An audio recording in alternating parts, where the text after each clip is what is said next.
खबरों का सिलसिला आगे बढ़ाएंगे। आपको बताएं कि वज़ीर-ए-आज़म शहबाज शरीफ से अक़वाम मुत्तहिदा के सेक्रेटरी जनरल के ओहदे के उम्मीदवारों ने मुलाकातें की हैं, जिनमें आलमी अमन के लिए पाकिस्तान के अज़म का इयादा किया गया।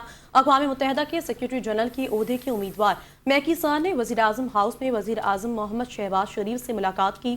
वज़ीर-ए-आज़म ने मैकी साल का खैर मकदम करते हुए कसीर जहती ताउन के लिए पाकिस्तान के गैर मुतज़लज़िल अज़म का इयादा भी किया और आलमी उमूर में अक़वाम मुत्तहिदा के मरकज़ी किरदार के लिए पाकिस्तान की मजबूत और गैर मुतज़लज़िल हिमायत का इजहार किया। वज़ीर-ए-आज़म ने उम्मीद ज़ाहिर की है कि अक़वाम मुत्तहिदा की आइंदा क़यादत इदारे के 3 बुनियादी सतूनों यानी आलमी अमन सलामती, तरक्की और इंसानी हुकूक की मुतवाज़िन अंदाज में आगे बढ़ाने के लिए मौसर किरदार अदा करेगी। वज़ीर-ए-आज़म ने अक़वाम मुत्तहिदा के मंशूर के मकासद और उसूलों की पासदारी, अक़वाम मुत्तहिदा की सलामती कौंसिल की करारदादों पर मनोअन अमल दरामद और आलमी अमन, सलामती और खुशहाली के फ़रोग़ के लिए बैनुल अक़वामी कानून और मुआहदात के एहतराम के हवाले से पाकिस्तान के मुस्तकिल और गैर मुतज़लज़िल अज़म का इयादा किया।